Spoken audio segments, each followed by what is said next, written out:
Hello, horror lovers. Welcome to the chilling world of Mr. Haunt. Please subscribe. It's our biggest motivation to keep bringing you spine-tingling stories. Let us know in the comments which city you're listening from. If you enjoy this video, don't forget to hit the like button. Now, let's get into the stories.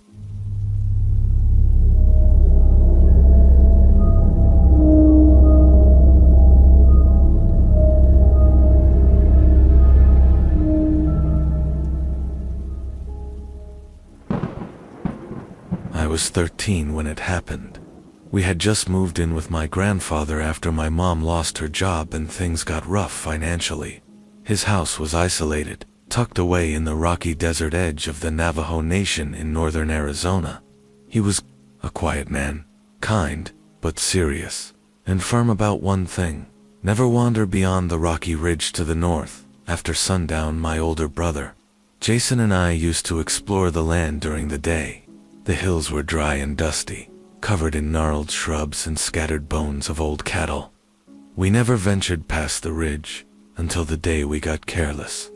It was late afternoon, and Jason dared me to race him to the other side of the ridge. The sun was dipping lower than I realized, but I followed him anyway. On the other side, the land sloped down into a narrow, dry canyon. The moment we crossed over, the air felt heavier, like we had stepped into a different place entirely. The light dimmed unnaturally, shadows stretching in strange angles. We heard something then, rustling in the brush, like something big, moving slowly. Just out of sight, Jason froze. "You hear that?" I nodded. "Probably a coyote. But coyotes do not walk on two legs." We saw it just as we started to turn back. A tall, thin shape, standing between two rocks. It looked human, almost. Its limbs were too long, its skin pale and cracked. In its face, there was something stretched over it, like dried leather, with holes cut out for eyes and a mouth. It didn't move, didn't speak, just watched us. We ran, hard. I do not remember how we climbed back over the ridge, only that by the time we got home, our grandfather was waiting at the porch. His eyes were filled with a fear I had never seen in him before. "You crossed it," he said, "didn't you?" We tried to lie, but he already knew. He pulled us inside, locked every door, and began burning dried herbs I now know were sage and juniper. "They know you now," he muttered. "They've smelled your fear." That night, I woke up to tapping on the window. Jason and I shared a room, and we both sat up at the same time. The tapping was slow, deliberate. We had a window that looked out onto the backyard. Desert beyond that. Nothing should have been close enough to reach it. But there was someone, or something, on the other side. It looked like Jason. Same build, same clothes, same smirk. But Jason was right next to me in bed. The thing outside mimicked a voice, too. My voice. "Let me in. It's cold out here. I forgot my key." Jason stared at me in horror. I stared at him. Then the voice changed. It was his this time. "Open the window. It's me. You locked me out." Our grandfather burst into the room. He was holding something I had never seen him carry before. A carved stick with markings and feathers, like a staff. He began chanting in Navajo, his voice steady and powerful. The tapping stopped. We did not sleep at all that night. Over the next week, things escalated. Scratches appeared on the door frames. Our dog, who never barked, growled every night toward the back of the house. We saw shapes at the edge of the rocks, always watching, never moving. One morning we found coyote tracks leading to the porch, and bare human footprints leading away. My grandfather told us what we had brought upon ourselves: skinwalkers. Witches who wore the skins of animals. He said they could mimic voices, wear faces, and twist minds. And worst of all, they remember. He took us to a local elder, a woman named Elua. She prepared a protection ritual, gave us pouches filled with corn pollen and sacred stones, and instructed us to never acknowledge the voices if we heard them. Never answer. Never open any door at night. Jason and I followed the rules. For years, we moved away the next summer, back to the city. I tried to forget. Jason too. But even now, almost 15 years later, sometimes I hear a tapping at the window when I visit my grandfather. And sometimes, I hear my own voice on the other side of the glass.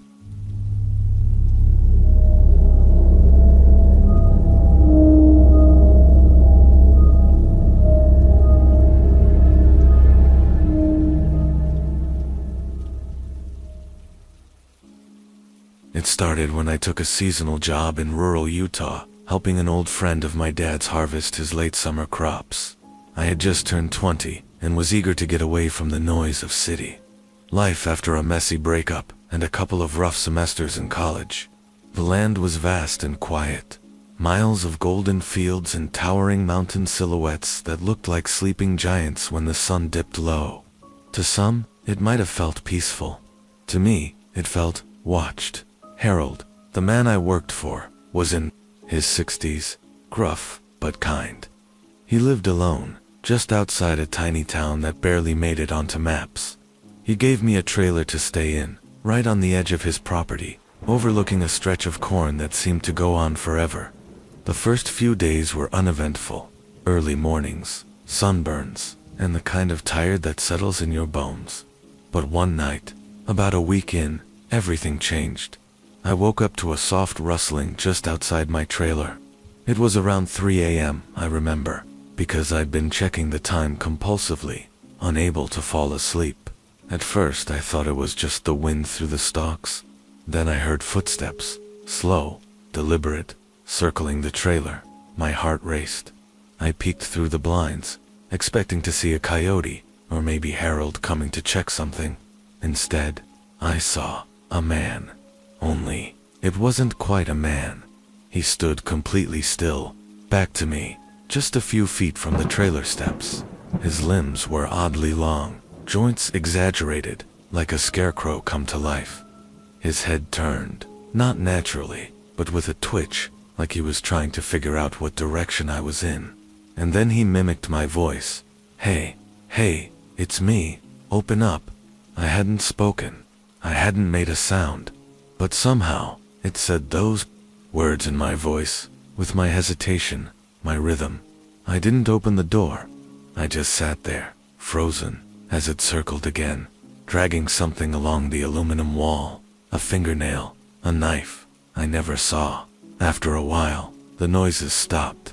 I waited until morning to run to Harold's house. When I told him what happened, he didn't laugh.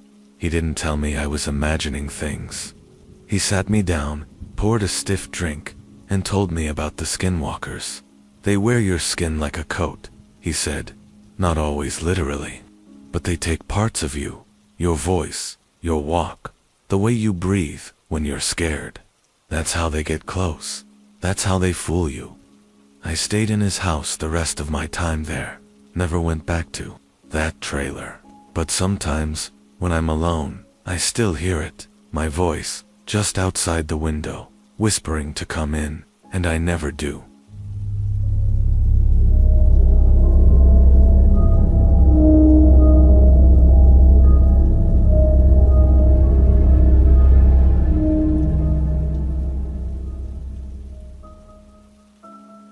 I was hiking solo through Chaco Canyon in New Mexico when I first encountered something I still cannot explain. Back then, I was 31, working as a freelance photographer, and had just finished a documentary assignment in Arizona. With a few days to spare, I decided to camp in the canyons and photograph the ruins at dusk. I've always loved being alone in nature. It clears my head. But that time, something followed me. On the second night, I pitched my tent near a sandstone cliff overlooking a shallow valley. The sky had gone a soft orange, and the silence was almost sacred. I ate some instant ramen and spent the evening capturing long exposures of the stars. By midnight, I was settling into my sleeping bag when I heard it, a child crying, faint but unmistakable. It echoed from somewhere deep in the canyon, bouncing off the cliffs in every direction.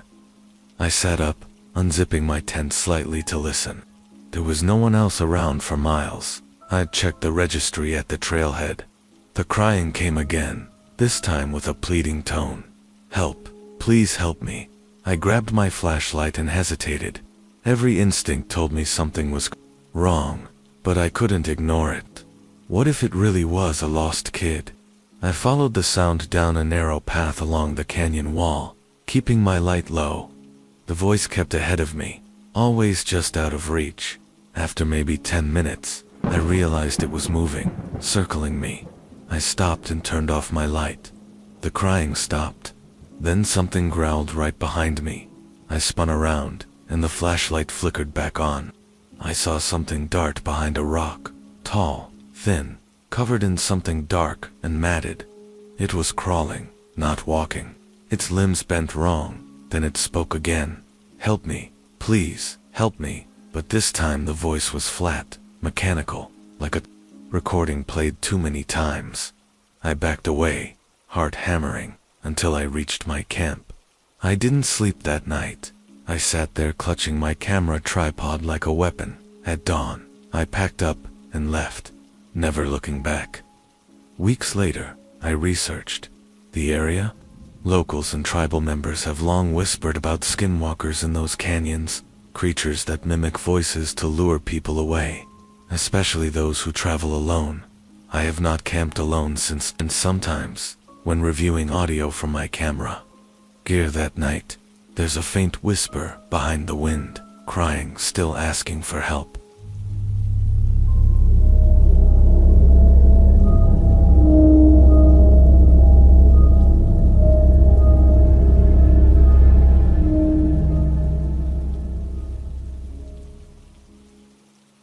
It was supposed to be just a college getaway. A group of us, 6 friends from the University of Utah, headed out to a friend's family cabin near Navajo territory for a long weekend. We were all in our early 20s, burned out from finals, looking for nothing more than a few nights of drinking and stories around a bonfire. The cabin sat alone, about 20 minutes off the main road, surrounded by nothing but open land and distant tree lines. On our second night, we built a big fire in the pit behind the house, turned up music, and passed around beers. Someone pulled out a Bluetooth speaker, and we started playing horror stories for laughs. That was when Jonah, whose family owned the cabin, turned serious. "You guys ever hear of Skinwalkers?" he asked. Some of us had, vaguely. Shape-shifting witches from Navajo lore, people who could wear the skin of animals. Jonah's grandfather had told him stories, warnings, really, not to joke or speak about them too openly, especially on tribal land. We laughed it off. It was around 1:30 a.m. when someone noticed the figure. Just beyond the firelight, a man, or what looked like a man. He stood completely still, just inside the shadows of the trees, watching. No one heard him walk up. No one saw where he came from. "Hey," Kyle called out. "You okay, man?" Number answer. He didn't move, just stared. Jonah went pale. "Don't talk to him. Don't invite him closer." We all fell silent. You could feel the change in the air, sudden cold despite the fire's heat. The music cut out. The Bluetooth disconnected by itself. Then the man laughed, but it wasn't right. It was high-pitched, too loud, like he didn't know how to mimic human laughter properly. And he began moving forward in short, jolting motions, like he was being pulled by strings. I swear to you, his eyes reflected the fire like an animal's. We bolted, ran straight into the cabin, locked every door, and shut the blinds. But even from inside, we could hear him circling, scraping. I thought I saw his shadow pass by the front window more than once, tall, impossibly thin, with limbs that looked stretched. Hasted out there until dawn. When the sun finally came up, we opened the door. There were no footprints. Not in the mud, not in the gravel. Nothing, just scorch marks in the grass where he'd stood watching. We left that morning.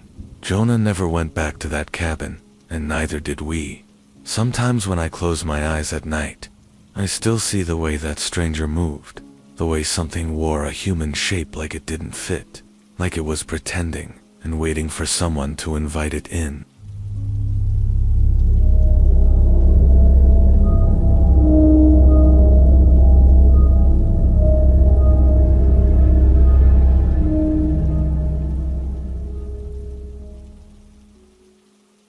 I was 16 when it happened, and even now, more than a decade later, I still check over my shoulder every time winter comes. Not because I'm scared of the cold or the snow, but because of what I saw out there in the wilderness. A memory that bites sharper than frost. My uncle had a small hunting cabin deep in the woods near the Four Corners region, where Colorado, Utah, Arizona, and New Mexico meet. It was isolated. No neighbors for miles, no cell reception, just pure wilderness. That year, during winter break, my cousin Leo and I were invited to stay with him. We were restless teenagers, always chasing a thrill, and this trip seemed like the perfect adventure. The cabin was old, but cozy. It had one big room with 2 cots and a stone fireplace that never went out. Outside, snow blanketed everything. The stillness was mesmerizing at first, until it wasn't. The first few days went by quietly. We helped our uncle cut firewood, set traps, and cooked meals on a cast iron stove. It felt like stepping back in time, but the silence at night started getting to me. It wasn't peaceful. It was oppressive. One morning, we woke up to find the forest floor covered in a fresh blanket of snow. My uncle had gone out early to check his traps, leaving a trail of boot prints in the snow. Leo and I, feeling brave and a little bored, decided to follow the trail and catch up to him. We bundled up, grabbed the rifles he had trained us to use, and headed into the woods.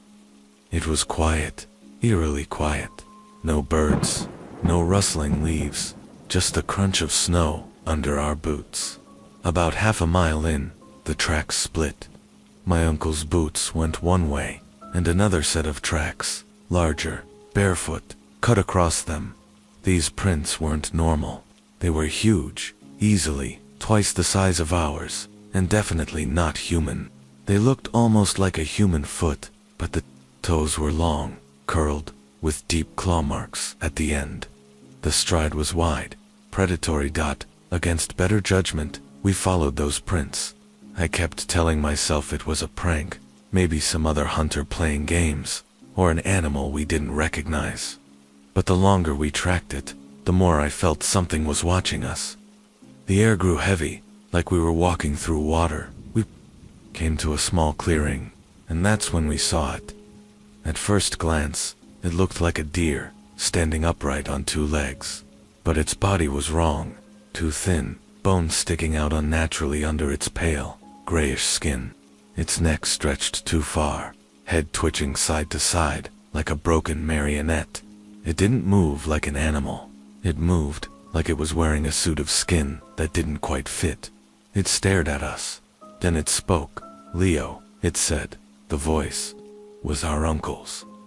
Leo froze. His name echoed in the clearing, sounding wrong, like it was coming from a recording that had been distorted and slowed down. "Leo," it repeated, this time more urgent. I grabbed his arm and whispered, "Do not talk. Do not move." But he was paralyzed. The creature took a step forward. Snow crunched beneath its long, gnarled feet, just like the tracks we'd followed. It tilted its head, the way a predator sizes up its prey, and then it smiled. That broke whatever trance Leo was in. He screamed, dropped his rifle, and bolted. I followed, adrenaline pushing me faster than I thought possible. The woods blurred as branches slapped against my face. I didn't dare look back. We didn't stop running until the cabin came into view. We slammed the door shut, locked it, and collapsed by the fire. My uncle returned an hour later. When we told him what we saw, he didn't speak for a long time. Then he stood, pulled down a hidden pouch of dried sage from the mantel, and started burning it. He walked in circles around the cabin, chanting softly in a language I didn't recognize. Then he sat us down and looked us in the eyes.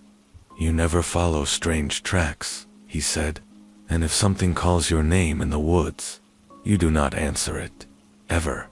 That night, something brushed against the cabin wall. A single scratch. Just enough to let us know it was still out there. We left the next morning before the sun was fully up. The trees were silent. The tracks were gone. But something watched us as we packed up and drove away. It's been years. I've lived in cities since then, far from the woods. But when winter comes and snow falls quiet outside my window, I sometimes hear something just beyond the edge of hearing. A whisper, a name, and I never, ever answer it. Because I know it remembers mine too.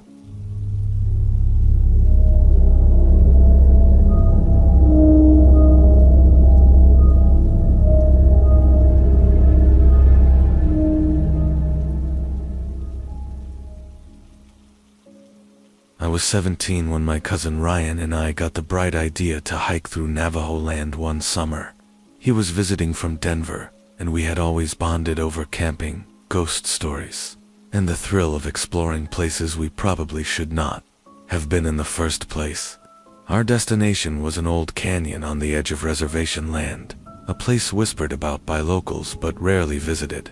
We packed light but brought enough supplies for 2 nights and carried an old map we found in my grandfather's shed. We started the trek at sunrise. By noon, we were deep into territory I had never ventured before, surrounded by red rocks and the distant hum of cicadas. It was scorching, but there was something deeply peaceful about it, the kind of quiet you only hear when the world seems to pause. Ryan joked a lot during that first day, calling out to skinwalkers in a mocking tone, saying if anything strange happened, he was ready to throw me in front of it and run.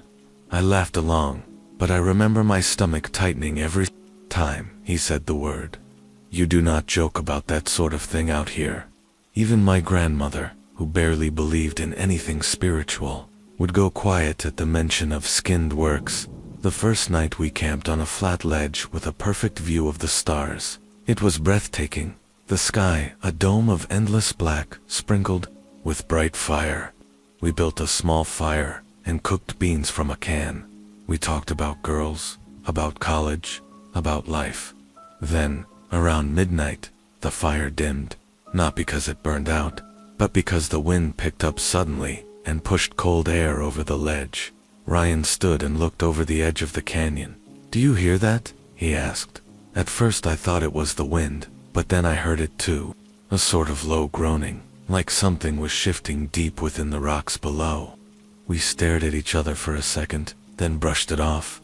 Maybe it was just the earth settling. That was until we heard the voice, a woman's voice, far off, almost a whisper. "Help me." We froze. "Ryan, did you hear that?" He nodded slowly. The fire popped behind us. "Help me," it said again. It was coming from the canyon. We argued for a few minutes. Ryan wanted to check it out. Sure, it was some injured hiker. I wanted to stay put, said it did not feel right. Eventually he agreed, and we sat up all night, holding our flashlights and not saying much. But nothing else happened by morning. The desert felt calm again. We packed our stuff, deciding to head back instead of spending another night. As we made our way down the narrow path leading out of the canyon, I noticed something strange. There were footprints in the sand, bare human footprints, but only one set, and they were going in the opposite direction of where we had heard the voice. Ryan went quiet then. We followed the prints for a while, curiosity pushing us forward, but they stopped suddenly, just vanished, like the person had taken off into the sky. That was when the stench hit us, a putrid smell like rotting meat and sulfur. We both gagged and turned to leave. That is when we saw it. On the ridge above us, maybe 50 feet away, stood a figure. It was tall, gaunt, and covered in patchy fur. Its face was wrong, too long, too thin, almost human, but stretched, and its eyes glowed. Not like a reflection. They glowed with an internal, hateful fire. It did not move. It just stared. We ran. I do not remember how we got back to the truck. I just remember my legs burning, my lungs on fire, and Ryan yelling for me to keep moving. When we finally got home, we told my grandfather everything. He looked at us for a long time, then lit cedar and waved the smoke around us. He made us sleep inside that night, no open windows, and he muttered prayers in Navajo as he sat by the door with a shotgun. Ryan never joked about skinwalkers again, and I have not camped near that canyon since. There is a silence beneath those stars that does not belong to anything good, and I still hear that voice in my dreams sometimes, always calling from the dark, "Help me."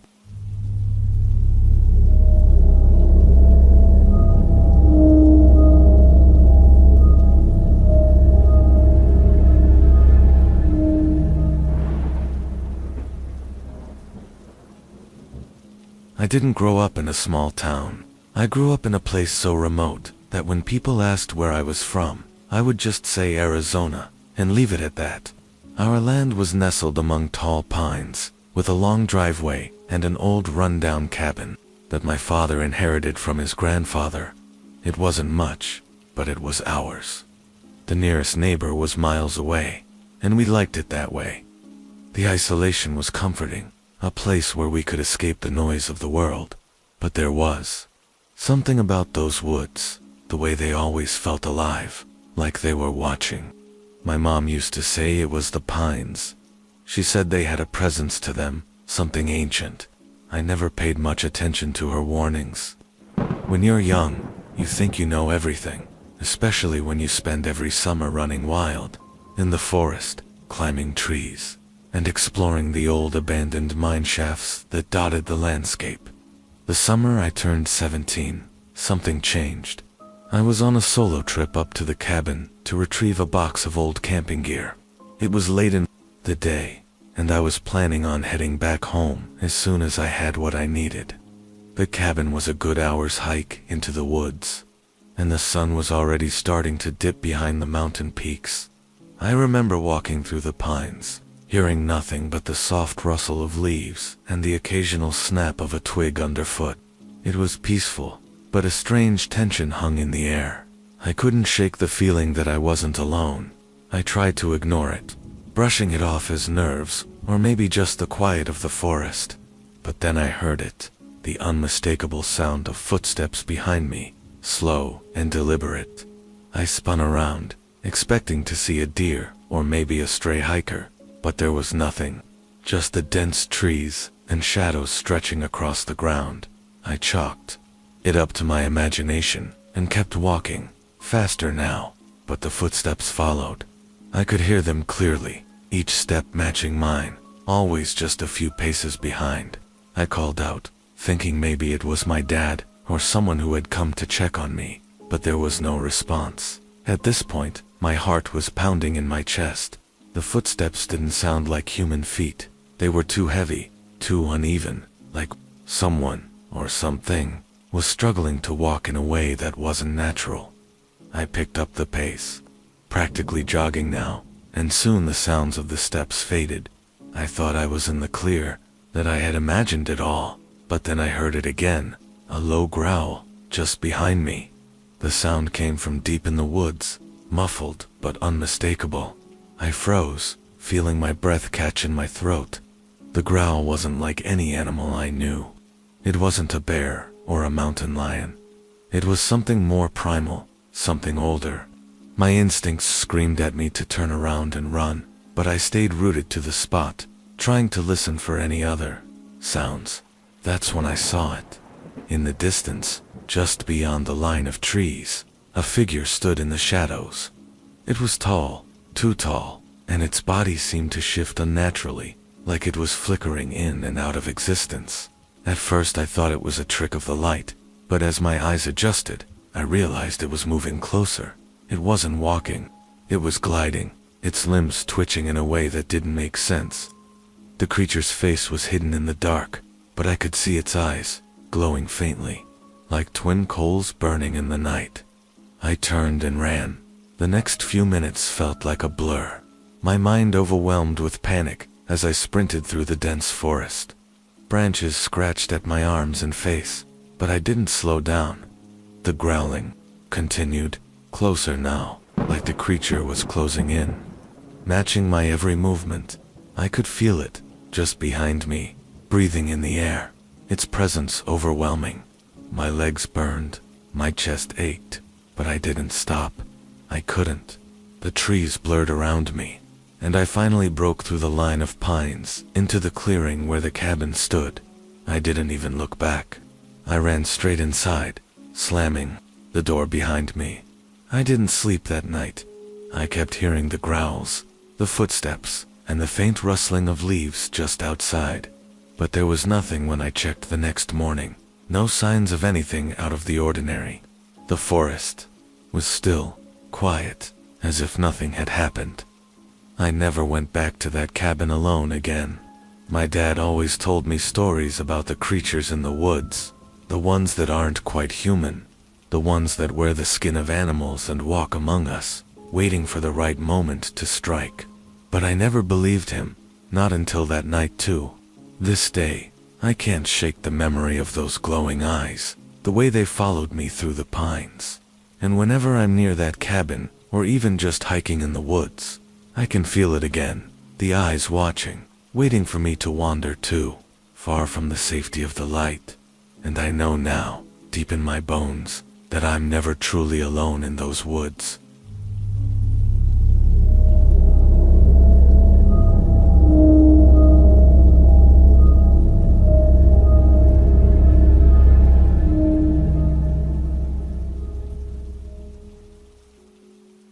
I was 15 this summer. My uncle invited me to help out at his ranch in Arizona. It was a wide stretch of desert surrounded by scrub brush and jagged red rocks. A quiet place where the wind whispered secrets through the cactus groves. The kind of place you only see in Western movies. Dusty, sunbaked, and seemingly untouched by time. Uncle Ray lived out there alone since my aunt passed, and Mom thought some fresh air and hard work might help me stop moping around. The first week was uneventful. Chores at dawn, lunch in the shade, checking fence lines with Uncle Ray in the evenings. It was peaceful. I found a strange kind of comfort in the solitude, the steady rhythm of ranch life. But by the second week, I noticed Uncle Ray getting more tense each night. He would linger longer by the windows, double-check the locks on the doors, and keep his rifle leaning against a wall, even when we were eating dinner. "Coyote's been getting bold," he muttered one night, staring out toward the darkened hills. Or maybe worse. I did not ask what worse meant. I figured he was just being overly cautious. But then the noises started. It began subtly, scratching outside the cabin walls. The sound of something walking just beyond the edge of the lantern light. Once I thought I heard a voice, a woman's voice calling my name. But when I ran out to see who it was, there was nothing but the dry desert wind. Uncle Ray warned me never to answer voices in the dark. "They ain't who you think they are," he said, his eyes darker than I had ever seen. "And if you acknowledge them, they get stronger." The next night, I woke to the creaking of the porch floorboards. I peeked out the window and saw something, standing just beyond the fence line. It was shaped like a man, but taller, too lanky, its limbs bending in ways they should not. It moved like a puppet on strings, jerky, unnatural. The moon was full, and I could see its face. Or what should have been a face. Instead, it looked like a mask. Human skin stretched too tight over a skull. Eyes too wide and gleaming like wet stones. I backed away from the window slowly, my breath caught in my throat. Uncle Ray was already up, holding his rifle like it was part of him. He did not say a word, just nodded toward the fireplace, where I crawled behind a row of stacked wood and stayed there until morning. The next day, the air was thick with silence. Even the birds had stopped singing. We rode the fence line again, and that was when we found the tracks, large, clawed, and spaced too far apart to belong to anything natural. Uncle Ray spit on the ground and muttered something in Navajo. He said we needed to bless the perimeter that night. We burned sage, we chanted. Uncle Ray carved symbols into the soil at each corner of the ranch. But whatever it was not deterred. That night, it came closer. It scratched at the windows. It whispered in my mother's voice. It laughed when we tried to ignore it. I heard something dragging itself along the roof, and then a loud thump, right above my bed. Uncle Ray grabbed me and pulled me into the living room, where we built up the fire until it roared. He circled me with cornmeal and told me not to move no matter what I heard. The creature came down the chimney. It did not care about the fire. It slithered halfway out before its skin caught flame and began to bubble. The thing let out a screech that curdled my blood, scrambling up and out like smoke vanishing in a sudden gust. The next morning, Uncle Ray packed up his truck. "We're going to town," he said. "You're going home. This place ain't right anymore." I never returned to the ranch. Uncle Ray stayed, but we never spoke of what happened. Years later, when I asked if he ever saw it again, he just nodded. "You don't uninvite them once they've seen you," he said. "You just learn to live with the watching. And sometimes, when I'm home alone at night and I hear my mother's voice calling from the other room, though she's been dead 3 years, I remember the ranch, the fence line, and the shadows that moved like they were made of smoke and stolen faces, and I do not answer."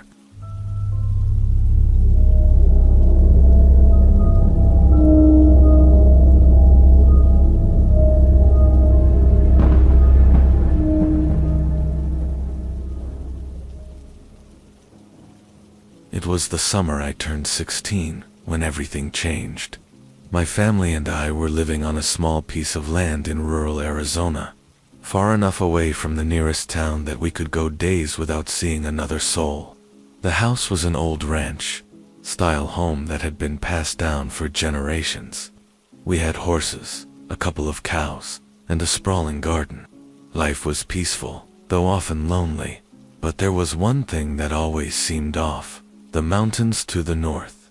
They were beautiful, jagged peaks that towered over the landscape, but they were also isolated, wild, and unknown. The locals always seemed a little uneasy when the subject came up, and there was always a hint of caution in their eyes when we talked about going up there. I didn't pay much attention to it at first. It seemed like one of those small town superstitions that people cling to when life gets quiet. It all started on a quiet night in late September. I had been out with my friends, hanging out by the lake, just messing around and enjoying the last days of warmth before the chill of fall set in. By the time I got back home, the sun had already dipped behind the mountains, and the air had turned cool. As I walked up the gravel driveway, I noticed that the house was unusually quiet. I figured my parents were either in bed or working on something inside. I went in through the back door, dropped my bag, and grabbed a snack from the fridge. It wasn't until I started to head upstairs that I heard it, whispering at first. I thought it was just the wind, but there was something unnerving about it. It didn't sound like any wind I had ever heard before. It wasn't the usual howling gusts that rattled the windows in the winter. This was different. It was soft, insistent, and strangely familiar. I froze halfway up the stairs. The whispering was coming from the living room. I hesitated, but curiosity got the better of me, and I crept down the hall.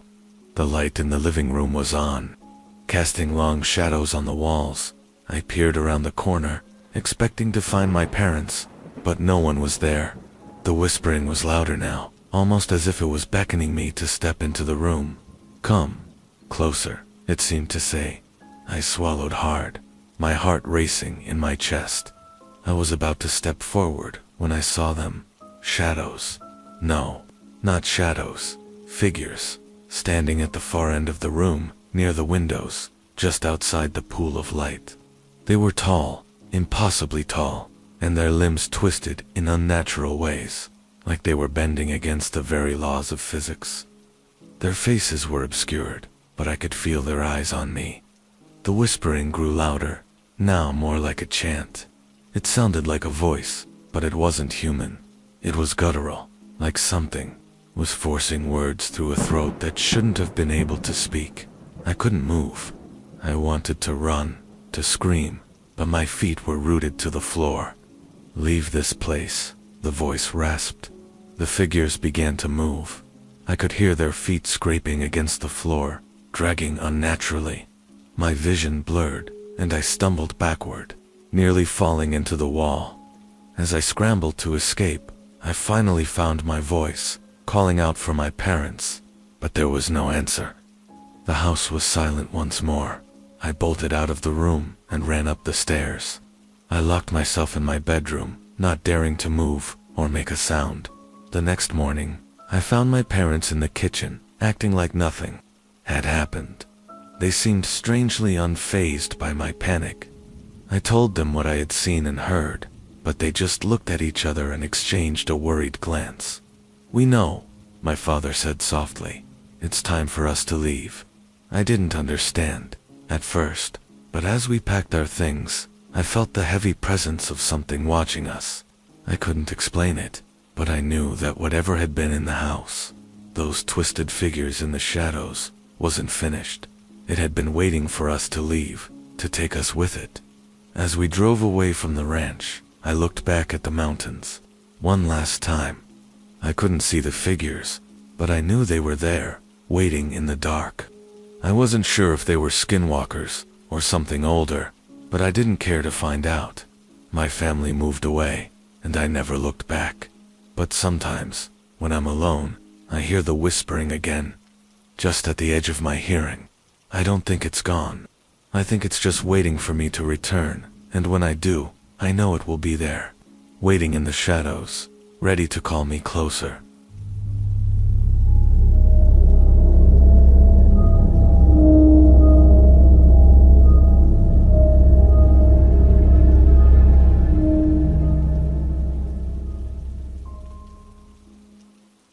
One chilly October night, when I was 22, a few friends and I decided to camp out on some land my family owns in northern Arizona. It was remote, nestled deep in a canyon, surrounded by sandstone cliffs and dense pinyon pines. My uncle used to graze sheep there, but for the last few years, the land had been mostly untouched.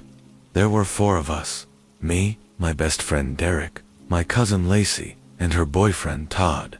We had all grown up in the area, and though we were familiar with the usual Navajo legends that circulated about the land, none of us took them seriously. Skinwalkers, shapeshifters, witches, just stories, we thought. We arrived at the clearing by early evening, set up our tents, and got a fire going. The air smelled of juniper and dry grass. Everything felt still. Too still, maybe, but we were in good spirits. We roasted hot dogs, drank beer, and told stories, laughing louder than we should have. It was sometime around 11 p.m. when Lacey first noticed it. She went quiet, eyes fixed beyond the firelight. "Is someone out there?" she whispered. We all stopped talking. The night fell silent again. No wind, no insects, no distant howls. Then Todd stood up and pointed toward the ridge that overlooked the camp. "I think someone is watching us." There, barely visible against the moonlight, stood a tall, thin figure. It was too far to make out any details, but it didn't move. Just stood there, perfectly still. "Probably a hunter," Derek said, trying to be rational, "or a ranger. But what kind of ranger doesn't carry a flashlight, or say anything, or leave when he's seen?" Minutes passed, and the figure still hadn't moved. We decided to ignore it. Maybe if we acted unbothered, it would go away. We doused the fire halfway to cut the light and climbed into our tents. I couldn't sleep. Every time I closed my eyes, I imagined those empty eyes still watching us. Listening at some point around 2 a.m., I heard movement outside. Soft footsteps, slow, deliberate. I reached for the knife I kept in my boot and held my breath. Something brushed against my tent. A low grunt followed. Then a voice. "Let me in. It's cold." It sounded like Todd, but Todd was inside the tent with Lacey. I didn't answer. I just held still. Then came the sound of sniffing, like an animal trying to catch a scent. I heard something walk toward Derek's tent, followed by a gasp, then scrambling inside. Derek unzipped his tent and bolted out in his socks, yelling, "What the hell was that?" We all rushed out, flashlights in hand. Derek was pale, shaking. "It was me," he said. "It looked just like me, but it was outside the tent. I saw my own face." We packed up and left before sunrise, throwing everything into the truck. None of us spoke.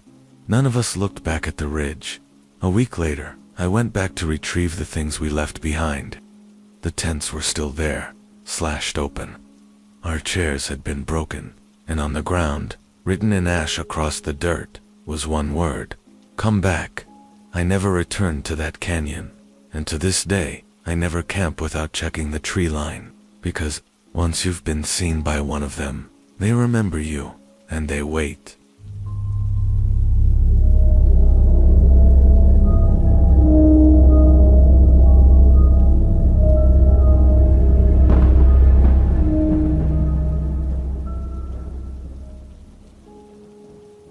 I was 23 when I took the job managing a small solar energy facility out in northern New Mexico. It was just me and one other guy, Daryl, working rotating shifts. The facility itself was barely more than a few storage buildings and a central monitoring cabin sitting in the middle of miles and miles of open desert, with red sand and jagged rocks stretching in every direction. No town for at least 40 miles. The isolation never bothered me. I actually liked the silence. Daryl warned me early on, "If you hear knocking out here, don't open the damn door." I laughed, thinking he was just playing some local prank on the new guy. But he wasn't smiling when he said it. He continued, "I'm serious. Don't answer it. Not at night. Not ever. If someone needs help, they'll call the base radio." Got it. I nodded, still not taking it seriously. But I remembered his words. It was my third overnight shift alone when it happened. The sun dipped below the horizon, and the desert turned from golden red to cold gray blue. I was in the monitoring cabin, sipping on burnt coffee, watching power readouts, and listening to a podcast. Around 1:30 a.m., the cabin went dead silent. No hum from the computers, no buzz from the fridge. Lights out. I got up, flicked the switch. Nothing. The backup generator hadn't kicked in either. That never happened before. I grabbed my flashlight, opened the equipment closet, and was heading outside when I heard it. Knock, knock, knock. I froze. It wasn't a pounding, just a soft, steady knock on the cabin's back door, the one that faced the open desert. There was no truck, no headlights, and no way anyone could have walked across that rough terrain in total silence. I waited. It knocked again. Knock, knock, knock. I whispered to myself, "Don't open it." Daryl's voice echoed in my head, louder than ever. I grabbed the base radio and clicked it on. No signal, just static. I backed away from the door slowly and sat down on the floor, flashlight shaking in my hand. Then, from the other side of the door, I heard a voice. It was my voice. "Let me in. The power's out. I can't see." Chills spread down my spine. It wasn't a recording. It sounded like me, talking, only slightly off. Too slow, too deliberate. I didn't respond. Then came another knock, faster this time, and then a growl, deep and guttural. Something scraped against the door, and the knob began to jiggle like someone was trying to open it. I didn't breathe. I just sat there, flashlight off, listening. Finally, after what felt like forever, the jiggling stopped. The knocking stopped. Total silence. Then, right outside the window next to me, I heard the crunch of gravel, footsteps circling the building. I forced myself to peek through the blinds. What I saw didn't make sense. A tall, bony figure walked around the cabin. Its arms were too long. Its skin hung in patches, like it was peeling off. Its face was like a stretched version of my own. Lopsided eyes, mouth open wider than it should be, and a crooked neck. It mimicked my gait, like it had studied me. It walked until it disappeared behind the cabin. I waited. Nothing. No more sounds. Then the power snapped back on. The lights, the hum of machines, the base radio all returned at once. I grabbed the emergency shotgun we kept locked up company policy and stayed awake till sunrise, jumping at every noise. When Daryl showed up for the morning shift, I told him everything. He didn't laugh.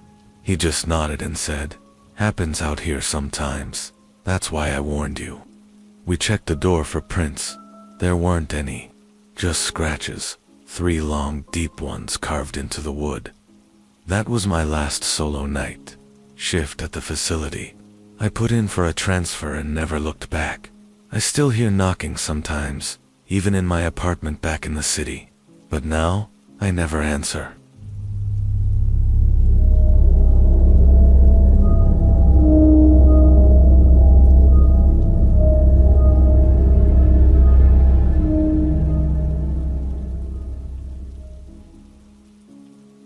I was 15 when I spent the summer with my grandfather in the Four Corners region, right near the border of Arizona and New Mexico. My mom sent me there hoping I'd get off my phone and learn some real world values. I thought it'd be all fishing and fire pits. I had no idea what I was stepping into. My grandpa was Navajo, a quiet man, but not unkind. The kind who didn't say much unless it mattered. His house was a single-story place with wooden beams and old rugs on the walls. No TV, just the wind whistling through the open windows and the occasional crackle of a fire. From the first night, he made one rule very clear. You don't go out after dark. Not for anything. Not even for the dogs. I laughed. What if I gotta pee? Then you hold it, or use the bucket, he said, dead serious. There are things out here that don't care about you being young. I didn't ask questions. Something about the way he said it made my skin prickle. The nights there were darker than anything I'd ever seen. No streetlights, just black, sky, stars, and the kind of silence that makes your thoughts feel loud. It wasn't peaceful. It was heavy, like something was always listening. A week in, I got cocky. My grandpa had gone into town to visit a friend overnight, and I was left with his dogs, Blue and Teo. Both mutts, but sharp, loyal animals. That night, the dogs started barking wildly around 2 a.m. They were in their pen out back, and their barking wasn't normal. It was panicked, almost desperate. I peeked out the window. A tall figure stood just beyond the fence line. At first, I thought it was a man, but then it moved, not like a person. Its arms swung too long, and it bent forward at the waist, like it was sniffing the ground. It had what looked like a wolf's face, but the way it stood, it was all wrong. Blue growled, Teo whimpered, then it said my name, clear as day, from a mouth that shouldn't have spoken. Elias. I jumped back from the window, my breath caught in my throat. It said it again, this time more urgent. Elias, I'm hurt. Please help me. The voice, it was my mom's, but I knew my mom was 3 states away. That thing had no right using her voice. I locked the windows, closed the curtains, and backed away. Then came scratching at the door. Soft at first, then faster, then pounding, like fists slamming into the wood. Blue and Teo were barking like mad. Then suddenly, silence. I waited until morning, huddled in the closet with my grandpa's old shotgun and a flashlight. I must have passed out, because when I opened my eyes, sunlight was filtering through the curtains. The dogs were back, lying at the foot of the porch, silent but alive. When Grandpa returned, I told him everything. He didn't look surprised. You heard it speak? He asked. I nodded. He stared at me a long time, then simply said, it wanted to be let in. That's what they do. They imitate. They use the voice of someone you trust. If you'd stepped outside, it would have taken your skin. I didn't sleep much the rest of that summer. Grandpa burned cedar every night and left cornmeal at the door. He said prayers I didn't understand. Before I left, he gave me a small pouch to wear around my neck. Blessed, he said. I still wear it, not because I believe it makes me invincible, but because I saw something I cannot explain. People laugh when they hear stories about skinwalkers. They think it's folklore or fantasy, but I know what I heard, and it knew my name.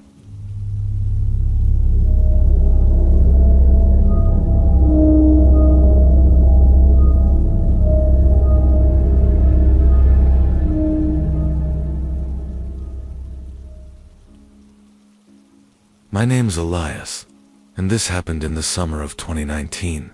I had just finished a rough semester in college and needed a break. So, I packed up my beat-up Honda Civic and set out from Albuquerque to San Diego. No tight schedule, just the road, music, and cheap gas station coffee. The plan was to take I-40 west all the way. But somewhere past Gallup, I decided to be adventurous and cut through a scenic back road. My GPS said it would shave 30 minutes off the trip. I didn't realize until too late that the route passed through Navajo Nation land, a vast, sacred territory that white kids like me shouldn't mess with. The first few miles were gorgeous, red mesas glowing in the afternoon sun, wild horses grazing in the distance, and the road completely empty. For a while, I thought I'd found the best shortcut ever. Then things started to feel wrong. First, I noticed there were no birds at all. Not a single chirp, not even vultures circling in the desert heat. Then I passed a lone wooden sign, so weathered you could barely read it. But I slowed down and caught the word, "Do not stop." Weird, right? About 10 minutes later, I saw something strange on the side of the road. A coyote, except it was standing on its hind legs.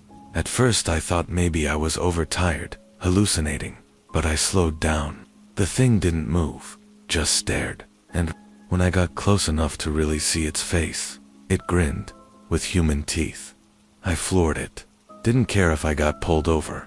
My hands were shaking, my heart pounding so hard I felt it in my teeth. I drove 4 miles without looking back, praying I'd hit civilization soon. But the road started changing. First, the pavement cracked. Then it turned to gravel. Then dirt. The GPS went dead. I stopped to check my phone. Zero signal. That's when I noticed the air. It was completely still. Not silent. Still. Like the world had paused. No wind. No bugs. Not even the sound of my own breathing seemed right. Then came the whispers. I spun around, certain someone was nearby. But I was alone. Or I thought I was. Something moved in the distance. Not walking, crawling, like a man with broken limbs, dragging himself across the ground. But too fast. I jumped in the car, locked the doors, and floored it. I drove without direction, just forward and forward. The sun began to set behind the cliffs, and shadows stretched too far across the land. Then my car died. No warning, no sputter, just silence. I tried the ignition. Nothing. The headlights flickered once and cut out. My phone battery had dropped from 78% to black. The world outside the windshield looked painted, unreal. That's when I saw them. Figures standing just at the edge of the high grass.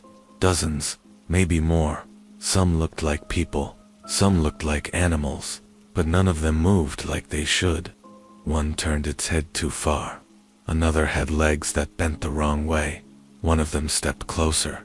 My breath caught. Its face was like a stretched out version of mine. Too long, too pale. Its lips were thin, but it smiled wide and slow. "You're lost," it said. The voice came from inside my head. "You took what was not yours." I screamed and closed my eyes. Don't ask me why. I just knew looking at them too long felt dangerous. Like something would snap inside me if I stared too hard.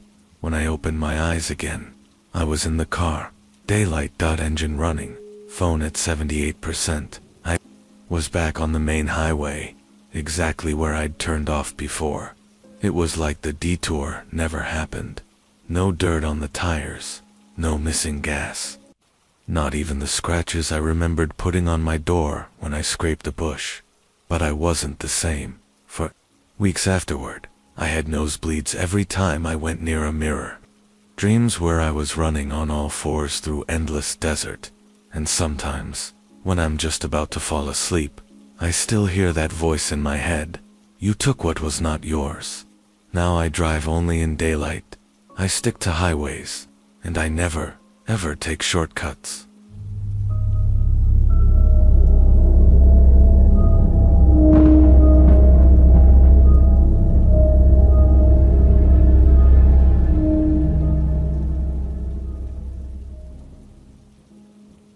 I was 19 when it happened. My cousin Drew and I had decided to take one last backpacking trip before he left for the Marines. It was early October, and the chill was just starting to creep into the Utah desert air. We had planned to hike through a remote canyon system not far from Navajo Nation territory. A place Drew swore had some of the most breathtaking views he had ever seen. He had been out there once before with some friends from college, and he said the silence was a different kind of quiet, like the land was holding its breath. That statement didn't sit right with me even then, but I chalked it up to poetic exaggeration. Looking back, I think it was a subconscious warning. Something deeper in him might have remembered what they saw out there. We drove out in Drew's old Tacoma, heading deep into Red Rock country, way past the paved roads. The trailhead wasn't marked, just a dusty turnout and a barely visible path that led down into the canyons. We left our phones in the glove box. No reception out there anyway. Just paper maps, heavy packs, and the kind of optimism only two overconfident teenagers can carry. The first day was uneventful. We hiked in about 8 miles, found a decent spot near a dry creek bed, and set up camp. That night, under the stars, it felt like we were the only people on Earth. The wind whispered through the canyons, and the campfire crackled in response. We talked about life, about his training, about the future. It was peaceful. But sometime in the middle of the night, I woke up to the sound of footsteps outside the tent. Now, before you roll your eyes, yeah, I know it sounds cliché, but these weren't animal footsteps. They were deliberate, heavy, pacing. I held my breath and slowly unzipped the tent just enough to peek outside. The fire had burned down to embers, and in the orange glow, I could make out a tall, thin figure standing about 10 feet from the tent. It wasn't Drew. Its limbs were too long, arms down past the knees. Its head was cocked slightly to the side, like it was listening. I froze. Then, with impossible speed, the figure dropped to all fours and bolted off into the brush. I scrambled back inside, heart slamming in my chest. Drew was still asleep. I shook him awake, told him what I saw. He stared at me, eyes wide, then said something I'll never forget. You saw it too. He had been awake for almost an hour, he said, too afraid to speak. He'd heard it pacing, watching, then mimicking his voice. It had called out my name in his tone, soft, curious, like a question. He hadn't wanted to alarm me. We should have left right then and there. But we were stubborn, young, dumb. We told ourselves it must have been a coyote, or maybe a drunk hunter. We convinced ourselves to stay one more night. The next day we hiked deeper into the canyons. We didn't talk much. Both of us kept checking behind us. That feeling, like we were being followed, never went away.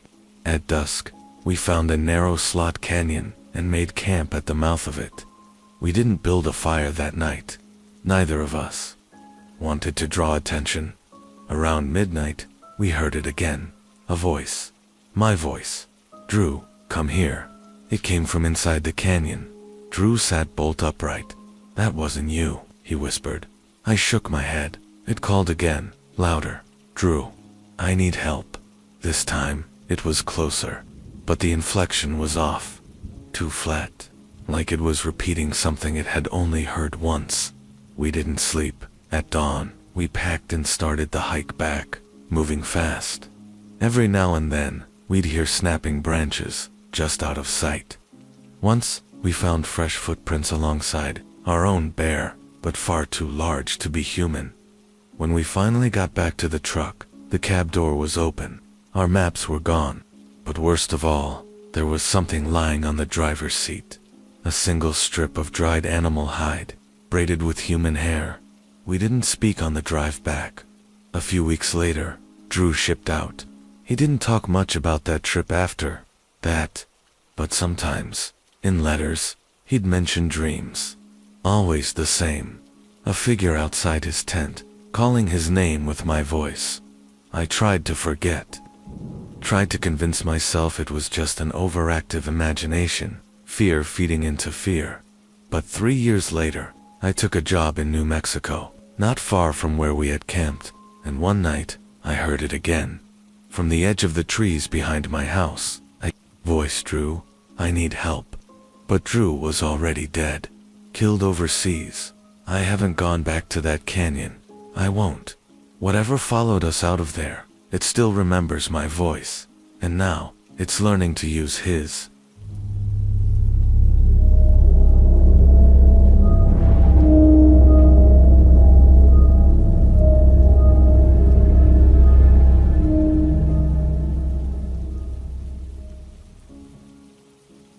I was 16 when my older brother Caleb disappeared. It happened during a weekend hunting trip in northern Arizona, not far from the edge of tribal lands, near the Lukachakai Mountains. My dad, Caleb, and 2 of his friends went up there every fall. It was their tradition, a men's weekend, they called it. They would drink beer, shoot elk, and tell stories around the fire until midnight. But that year, Caleb never came back. I remember the moment Dad walked into the house. He looked pale, like something vital had been drained from him. Mom dropped the laundry basket when she saw his face. The look in his eyes said it all. He didn't even speak, just shook his head slowly. "Caleb's gone," he whispered eventually. "We lost him in the woods." They searched for 5 days. Volunteers, search and rescue, even helicopters. No trace. No signs of struggle, just vanished. One moment Caleb had been following a trail, and the next, he was gone. But this story isn't about how he disappeared, it's about how he came back. 3 years later, it was a rainy Tuesday in October when we heard the knock. Just a single, sharp knock on the door. I opened it and froze. There, standing, on the porch in soaking jeans and a flannel shirt, was Caleb. Only, it wasn't. He looked older, worn, gaunt, like he hadn't eaten in weeks. His hair was shaggy and dark, not the buzzcut he always kept, and there was something off about his eyes, too wide, too still. "Hey, little bro," he said, voice like Caleb's, but hollow. I didn't know what to do. I screamed for Mom and Dad. They came running and stopped dead in their tracks. "Caleb," Mom whispered. He smiled, but it wasn't right. Too forced. Too symmetrical. "Yeah, it's me." We let him in. Of course we did. What else could we do? The first night, we all just stared at him, asking questions. He answered too perfectly.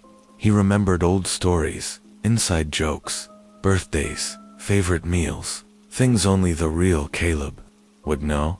But something in his rhythm was robotic, like it had been rehearsed. That night, I woke up to the sound of humming, a low, tuneless hum echoing from the living room. I crept out of my room, tiptoed down the hall, and found him standing in the dark, staring out the window, humming, still, not blinking. I asked what he was doing. "Just watching," he said, still facing the window. "Watching what?" He paused. The wind. That was the moment I knew something was wrong. The next few days got worse. Animals avoided our property. Birds vanished from the feeder. Our dog, Duke, who loved Caleb, refused to enter the same room. just growled at him from a distance. Then came the dreams. I started waking up with scratches on my arms. Once, I found muddy footprints in my room. Dad said it was probably mine, but they were bigger than my feet. One morning, Mom made pancakes. Caleb sat at the table, smiling like always. She placed a plate in front of him. He looked down at the food, then up at her, still smiling. "I don't eat this anymore," he said. "It doesn't suit me." "What do you mean?" Mom asked. He stared at her, smile still plastered on. "I prefer meat, raw, if possible." That night, I heard a noise outside, a low gurgling growl. I peeked through the blinds and saw Caleb, in the backyard, crouched near the tree line, eating something. When I told Dad, he finally admitted it. He had doubts too. He said there had been moments during that hunting trip where they'd felt watched, that one of the guides had warned them to stay out of certain areas, said they were sacred, off limits. Places where things walk like men but aren't men. Things the Navajo called Ynaald. Lo Oshiii.Skinwalkers. We decided to confront him. It was just past midnight. Dad, holding his rifle, stepped into Caleb's room. "Where were you these past 3 years?" he asked calmly. Caleb didn't respond at first. Then, slowly, he turned his head. "I was learning." "From who?" Caleb grinned, eyes glinting. "In the dark. From the ones who wait beneath the rock." That was enough. We told him he had to leave. He didn't argue. Just stood up and walked out the front door, barefoot, and vanished into the woods. We thought it was over, but the next night, we woke to find every door and window wide open, and carved into the wooden floor of the hallway was a message, crudely, etched with claw, like marks. "You sent me away, but I never left." We moved a month later, across the country, changed numbers, no forwarding address, but sometimes, late at night, I still hear humming, and sometimes, I see a figure in the trees, too tall, too still, watching the wind.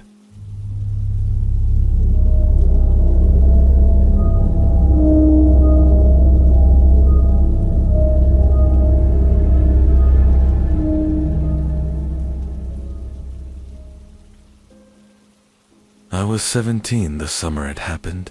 It was me, my cousin Jace, and our friend Micah. We had just graduated high school and thought a camping trip out in northern Arizona would be the perfect send. Off before we split up for college, Jace had a friend whose uncle owned a small patch of land near Black Mesa, surrounded by wilderness. Remote, peaceful, cheap. Sounded perfect. We weren't the kind of guys who believed in ghost stories.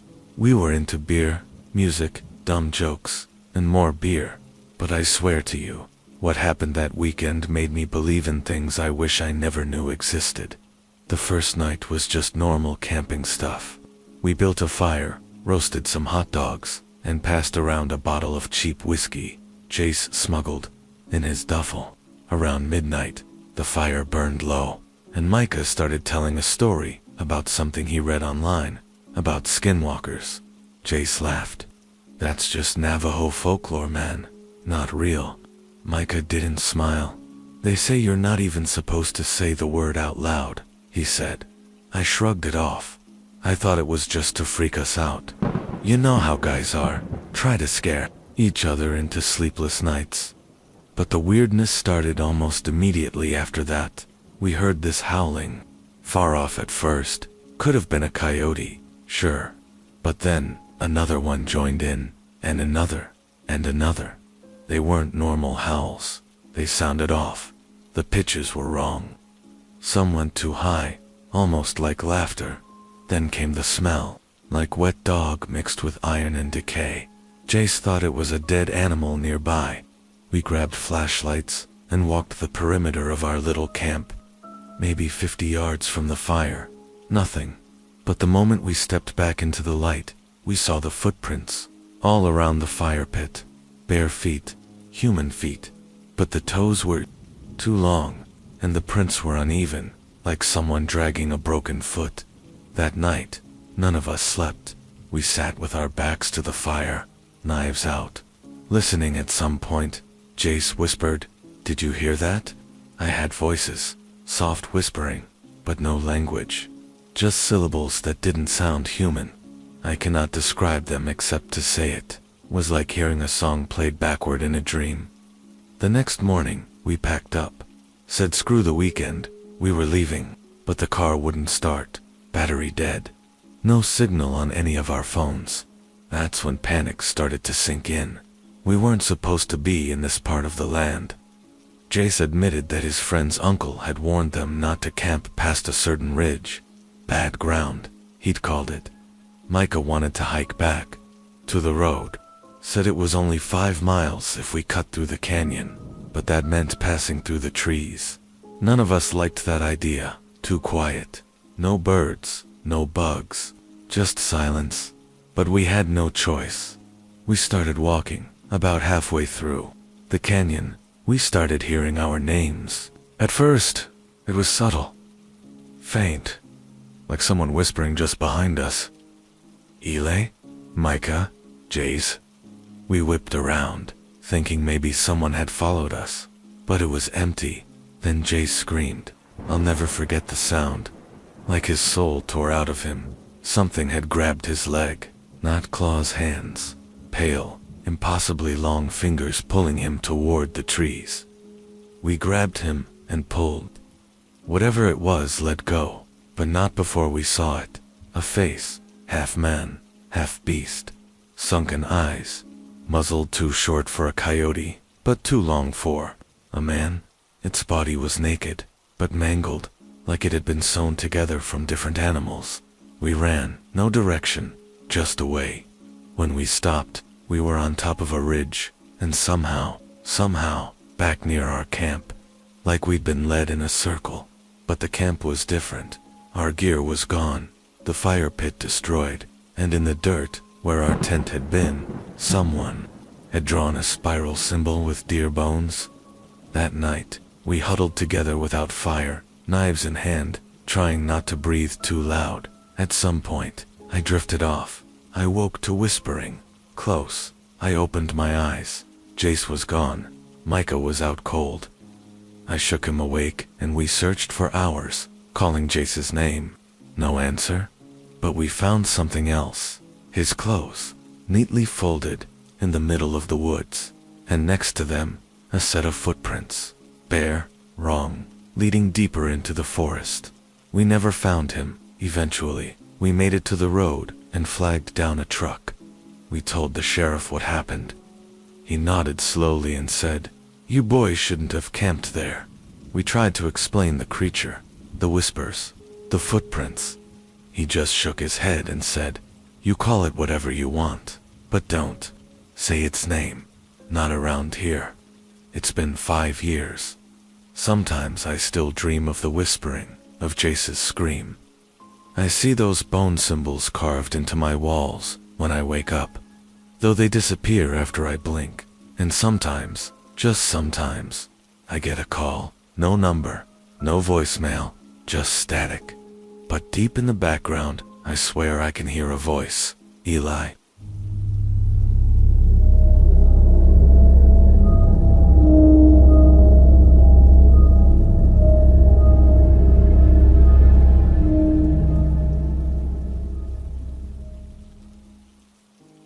I was 19 when it happened, working part-time at a wildlife rehabilitation center deep in northern Arizona. We were stationed near the edge of the Navajo Nation, and while most of our work involved injured birds and coyotes, we were warned early on not to venture too far off the marked trails. My supervisor, an older man named Daryl, who had grown up in the area, told me once, "If you hear someone calling your name in the woods, no matter how familiar it sounds, you don't answer."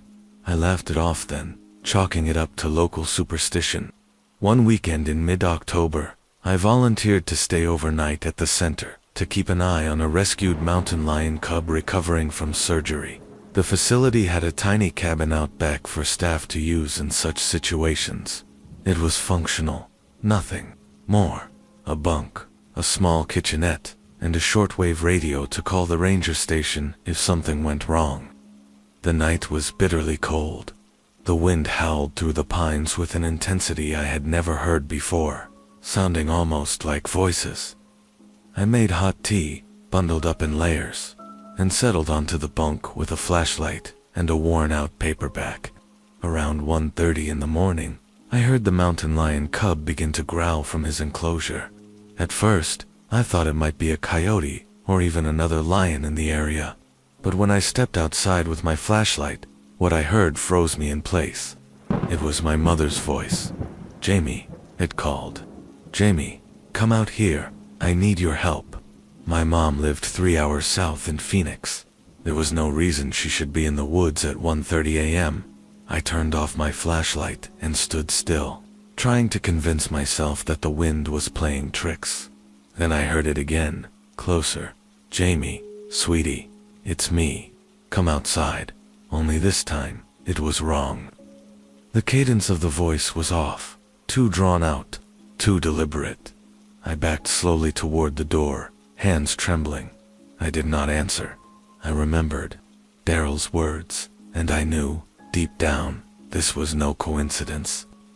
There was scratching on the cabin wall next. Long, slow drags like fingernails or claws. I stood in the middle of the room, flashlight still off, heart thundering. Then, something tapped the window. I looked up there. Silhouetted in the moonlight was a pale face. My mom's face, except it was stretched unnaturally long. Her eyes were too wide, too dark, and her mouth moved, but the words that came out were garbled and wrong. "Let me in, Jamie. I'm cold." I grabbed the shortwave and called the ranger station, trying to keep my voice steady. Static answered. I tried again. Nothing. The tapping continued. Then it stopped. Suddenly, the mountain lion cub let out a blood-curdling scream. I rushed to the enclosure, stepping outside with a shovel in hand, expecting a predator. The cub was pressed against the far corner of the cage, eyes wild with terror, staring toward the trees. I followed his gaze. There was a figure standing just at the edge of the clearing, tall, impossibly thin, with limbs that seemed too long for its body. It had no face that I could make out, just shadows where the features should have been. But the worst part was the sound it made. It mimicked me, perfectly. "Help, please. Someone help me." It was my own voice. I bolted back into the cabin and locked the door. I stayed awake until morning, every creak of the wood making me flinch. The sun brought silence. The forest felt normal again. When Daryl arrived later that day, I told him everything. He nodded solemnly. "That's why we say, don't answer the voices. They know who you are. They wear your skin like a mask." I quit a week later and moved back to the city. I never went back.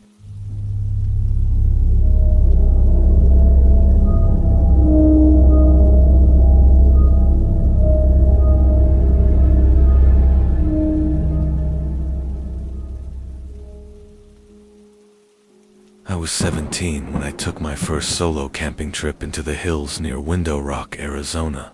My grandfather had always warned me not to go alone, especially not during the full moon, and especially not into that part of the land. But I was stubborn, young, restless, and stupid. I thought the stories he told were just meant to scare me into behaving. I had grown up hearing about the Skinwalkers, witches who could transform into animals and mimic voices to lure people away.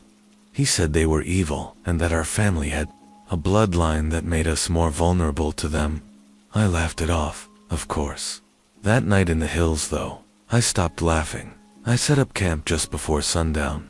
The place was quiet, too quiet. Not a single coyote howl, not a rustle of leaves. I figured it was just the cold keeping the wildlife away. After eating my freeze-dried dinner and writing a few notes in my journal, I crawled into my tent and zipped up, settling in with a book. Around 1 a.m., I heard crunching footsteps outside my tent. Not like an animal, a deliberate, human pace. I froze. I had not told anyone exactly where I was going, and I had parked my truck at least 2 miles down the trail to hike in by foot. My body tensed as I slowly reached for the hunting knife I kept next to my sleeping bag. Then I heard it, my grandfather's voice. "Aaron, it's me. Come out, it's okay." But it was off. Too slow, like someone struggling with the pronunciation. He was supposed to be at home, over 2 hours away. I did not respond. My heart pounded so hard I thought it might shake the tent. I kept still, trying not to breathe too loud. The voice repeated, again and again, sometimes saying things my grandfather never would. "I forgive you. You can rest now," like some twisted lullaby. It circled the tent, and I could see the silhouette of something walking on 2 legs, then suddenly dropping to all 4s, then rising again. It moved too fluidly, like joints bending the wrong way. I clenched my knife and stayed still until dawn, when the sun finally rose. The forest seemed normal again, birds chirping, squirrels dashing, but around my tent, the ground was littered with animal tracks, coyote, deer, and disturbingly, bare human feet, all sizes, like a crowd had danced around me while I tried to survive the night. I packed and sprinted back to my truck without breakfast. When I told my grandfather, he grew quiet and only nodded. He handed me a pouch of blessed ash and herbs and told me, "Next time you go out there, never go alone, never during the full moon, and if you hear my voice again, run the other way." I never returned to those hills. And to this day, when I dream, I hear that voice again, calling my name, getting closer each time.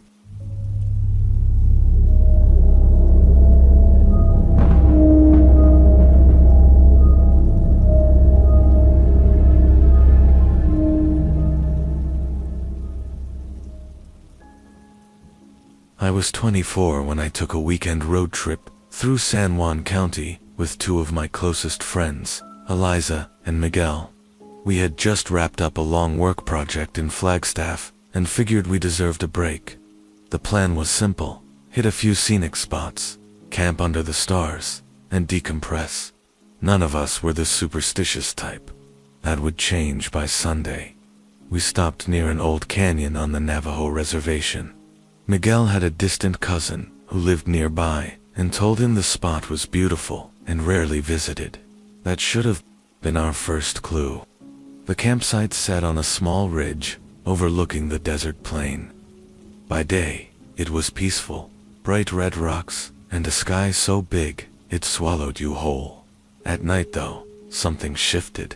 Around midnight, Eliza woke me up, whispering, "Did you hear that?" I was groggy, but alert. Miguel was already sitting up, holding a flashlight. The wind had died down, but we kept hearing rustling in the bushes. Something large. Then came the low growl. Not a coyote, not a mountain lion. It sounded almost human, like a man pretending to growl. I grabbed the hatchet we had left by the cooler and crept toward the tent flap. Miguel pulled the zipper down slowly, and we peeked out. Standing about 30 feet away, just at the edge of the campfire light, was something tall and hunched. It looked like a man, but taller than any of us, maybe 7 feet. Its skin was patchy, like fur had fallen off. Its arms were too long, and its face, God, I will never forget that face, was stretched and distorted, like someone wearing a mask made from their own skin. It stared right at us. Then it spoke. Miguel, not shouted, whispered, but loud enough that it seemed to echo through the canyon. Miguel froze. That voice belonged to his dead uncle, the one who had passed last year. "Come here, boy, I miss you." Miguel screamed and threw a rock at it. The thing didn't flinch. It just dropped to all 4s and vanished into the scrub like a shadow being sucked into the earth. We did not sleep that night. We packed at dawn and left behind the camp, cooler, everything. On the drive home, Eliza kept saying she saw someone running alongside the car, even when we hit the highway. She's been in therapy ever since. Miguel refuses to talk about that weekend. As for me, I tried to find explanations, rational ones, but every so often, I wake up in the middle of the night, hearing that same voice whisper my name from just outside my window. I do not live near the reservation anymore, but sometimes I think the thing followed us, or maybe it just remembers us. That thought is enough to make me leave the lights on every single night.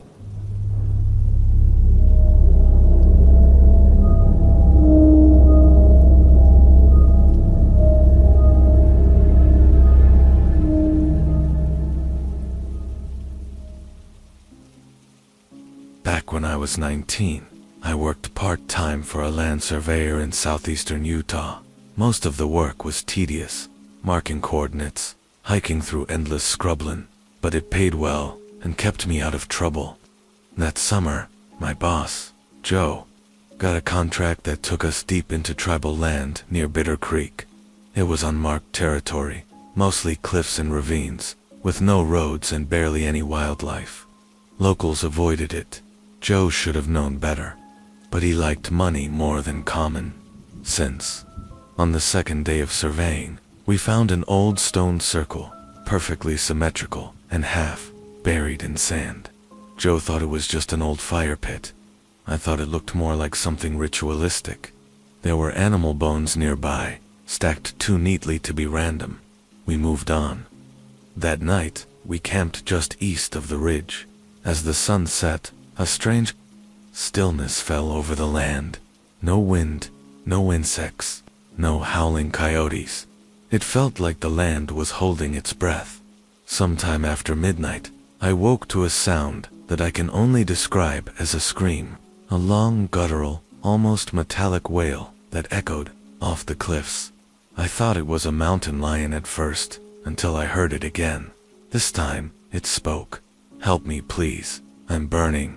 The voice was cracked, strained, like it came from someone in unimaginable pain. I crawled out of the tent and saw Joe already, standing there, holding the survey pole like a weapon. He looked at me and said, "We need to go, now." We packed in less than 10 minutes and started hiking back toward the truck.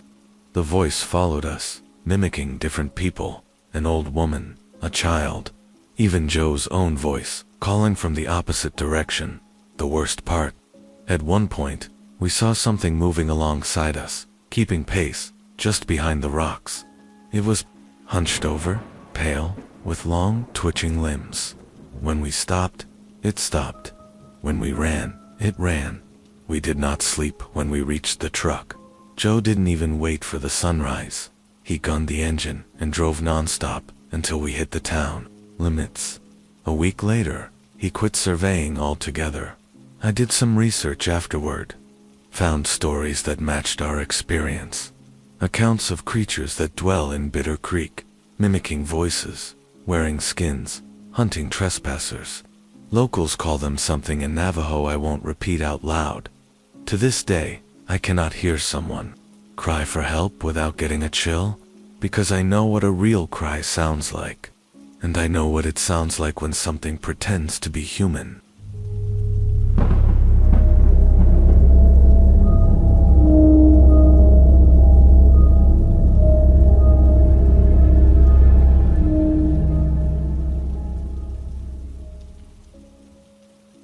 I was 17 when it happened, still young enough to feel invincible, but old enough to know better.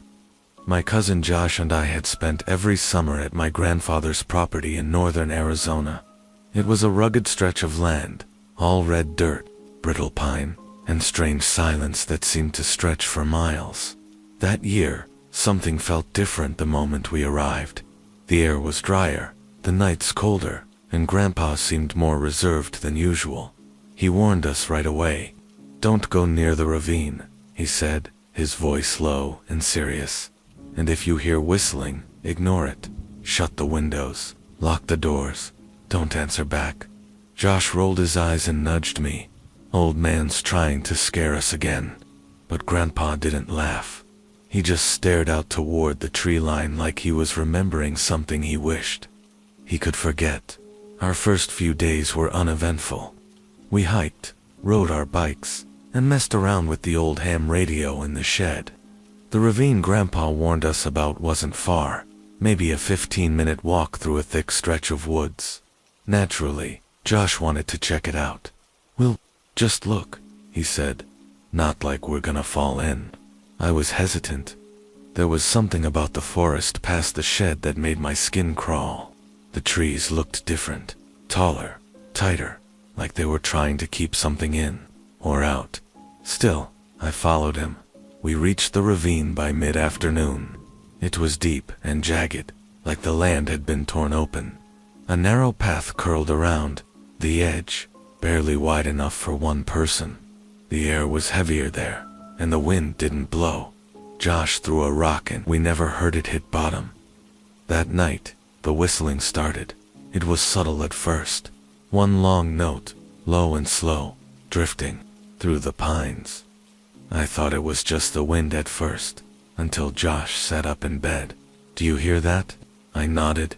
"It's coming from the trees," he whispered. We pressed our faces to the window. The moonlight barely touched the edge of the forest. The whistling continued, steady and patient, and then it changed. It mimicked a bird call. Then, Josh's name. Josh. He backed away from the glass, pale as paper. "It's a coyote. Gotta be." But we both knew it. WASN. Single quotes T. Grandpa burst into our room, his face white with fear. "Don't say a word," he hissed. "Close your eyes. Stay quiet." We obeyed. From under the covers, I heard him walk through the house, locking doors and murmuring something under his breath. The whistling came closer. It circled the house. It scraped at the windows. Something tapped the front door. 3 slow knocks. Then silence. Morning came like a blessing. Grandpa looked tired, more than tired. He didn't speak much at breakfast. Josh wanted to leave. I did too, but we stayed one more night. Big mistake. That evening, we heard something on the roof. It was light at first, like leaves or rain, then footsteps. We bolted out of bed and into Grandpa's room. He was already awake, shotgun across his lap. "It's testing us," he whispered, "trying to see if we'll come out." We didn't sleep. The thing never left. It walked the perimeter of the house for hours, whistling Josh's name, then mine, and then it laughed. It was the most inhuman sound I've ever heard, like a hyena choking on gravel. I will never forget it. The next morning, we packed up. Grandpa didn't try to stop us. He just hugged us hard and made us promise never to return. Years later I read about Skinwalkers, about how they mimic voices, about how they whistle to lure people into the woods. I never told Josh, but one night, just before we left, I looked out the window and saw it standing at the tree line. It had Josh's face, his exact face, but the eyes were wrong. They weren't human.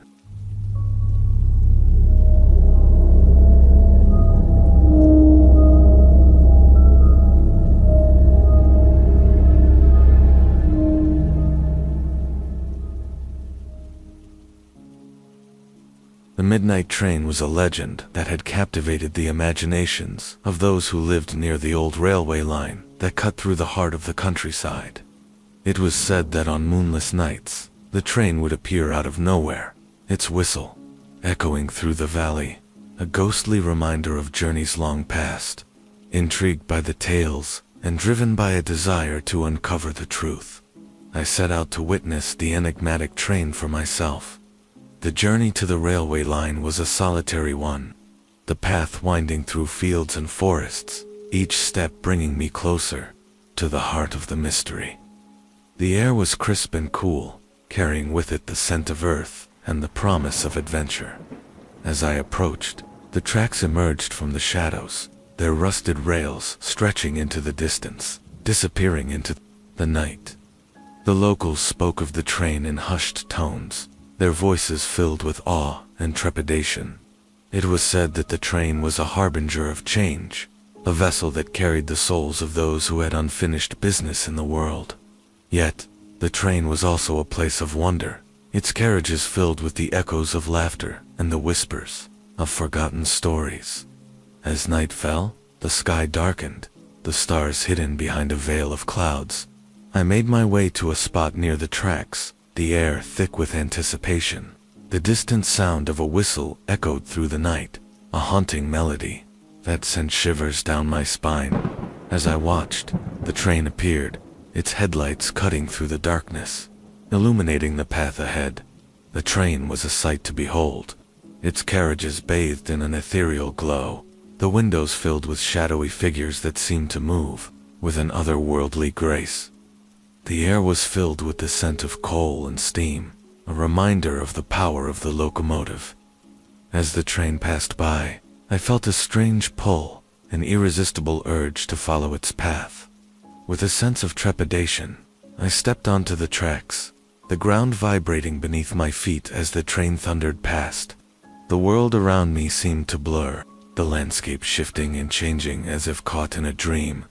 The train was a gateway to another realm, a place where the past and present intertwined as the last carriage disappeared into the night. The world returned to normal, the tracks silent and still once more.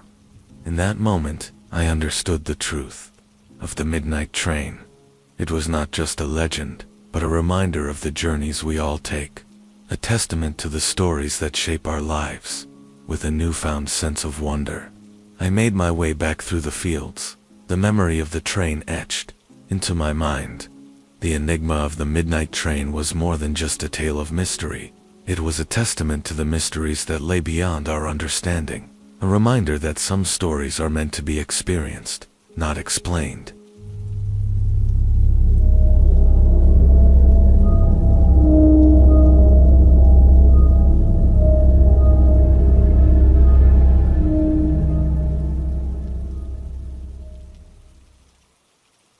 The legend of Eldridge Manor was one that had captivated the imagination of the townsfolk for generations. Perched atop a hill, the grand estate was said to be home to a cursed portrait, a painting that held the power to trap the souls of those who gazed upon it. Intrigued by the tales and driven by a thirst for adventure, I set out to uncover the truth behind the mysterious portrait. The journey to Eldridge Manor was a solitary one, the road winding through dense forests and rolling hills, each turn bringing me closer to the enigmatic estate. The air was crisp and cool, carrying with it the scent of pine and the promise of rain. As I approached, the manor loomed before me, its imposing facade a testament to its storied past. The front gate creaked open with a gentle push, revealing a path lined with ancient oaks, their branches swaying gently in the breeze. I followed it, my footsteps echoing in the silence, until I reached the grand entrance. The door, heavy and ornate, swung open with a groan, revealing the dimly lit foyer beyond. The interior of the manor was a testament to its former grandeur. Dust-covered chandeliers hung from the ceiling, their crystals catching the faint light and casting shimmering patterns on the walls. The air was thick with the scent of decay and forgotten memories, a reminder of the passage of time. As I explored the manor, I couldn't shake the feeling that I was not alone. Shadows seemed to dance at the edge of my vision, and the floorboards creaked underfoot, as if echoing the footsteps of those who had walked these halls before me. I made my way through the labyrinthine corridors, each room revealing more of the manor's history. Faded portraits lined the walls, their subjects staring back with eyes that seemed to follow my every move. It was in the drawing room that I found it, the cursed portrait. The painting was large and imposing, its frame intricately carved with symbols that seemed to pulse with a life of their own. The subject was a woman of striking beauty, her eyes filled with a sadness that seemed to transcend the canvas. As I gazed upon the portrait, I felt a strange pull, an irresistible urge to look deeper into her eyes.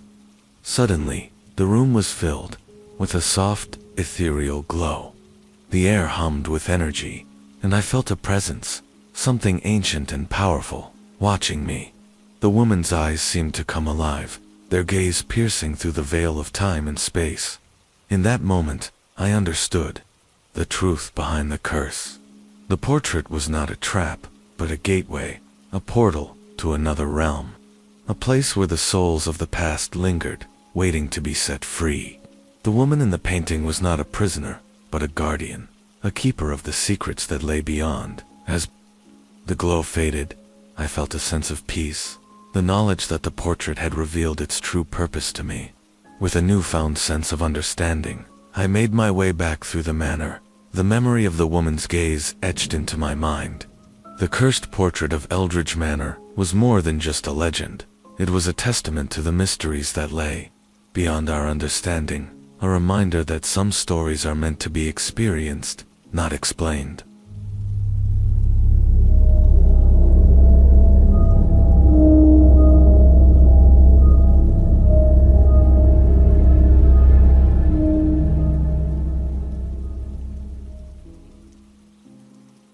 The old Ravenwood Manor stood at the edge of town, shrouded in mystery and shadow. Its towering spires and Gothic architecture loomed over the landscape, a relic of a bygone era. The townsfolk whispered tales of its haunted halls and the secrets it held, but few dared to venture near. I had always been drawn to the unknown, captivated by the stories that lay hidden in the shadows. So, when I heard about the manor, I knew I had to uncover its secrets. Armed with a flashlight and a notebook, I set out for the imposing structure, determined to unravel the mystery that had eluded the town for generations. The night was dark, the moon hidden behind a veil of clouds. The wind howled through the trees, carrying with it the scent of rain and the promise of a storm. As I approached the manor, the air grew colder, a chill that seemed to seep into my bones. The front gate creaked open with a gentle push, revealing a path overgrown with weeds and tangled vines. I followed it, my footsteps echoing in the silence, until I reached the grand entrance. The door, heavy and ornate, swung open with a groan, revealing the dimly lit foyer beyond. The interior of the manor was a testament to its former grandeur. Dust-covered chandeliers hung from the ceiling, their crystals catching the faint light and casting shimmering patterns on the walls. The air was thick with the scent of decay and forgotten memories, a reminder of the passage of time. As I explored the manor, I couldn't shake the feeling that I was not alone. Shadows seemed to dance at the edge of my vision, and the floorboards creaked underfoot, as if echoing the footsteps of those who had walked these halls before me.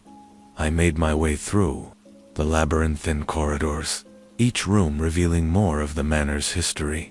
Faded portraits lined the walls, their subjects staring back with eyes that seemed to follow my every move. I paused before one, a painting of a woman with striking features and a gaze that seemed to pierce through the canvas. Suddenly, a noise echoed through the halls, a soft, melodic tune that seemed to come from the depths of the manor. I followed the sound, my heart pounding in my chest, until I reached a door at the end of a long corridor. It was slightly ajar, a sliver of light spilling into the darkness. I pushed the door open, revealing a room bathed in the warm glow of candlelight. In the center stood a grand piano, its keys moving as if played by unseen hands. The melody was hauntingly beautiful, a song that seemed to resonate with the very walls of the manor. As I watched, the figure of a woman appeared, her form translucent and ethereal. She moved with a grace that seemed otherworldly, her fingers dancing across the keys in a symphony of sound. I stood frozen, captivated by the sight, as the music filled the room. In that moment, I understood the truth behind the manor's mystery. The woman was not a ghost, but a memory, a fragment of the past that lingered in the halls of Ravenwood.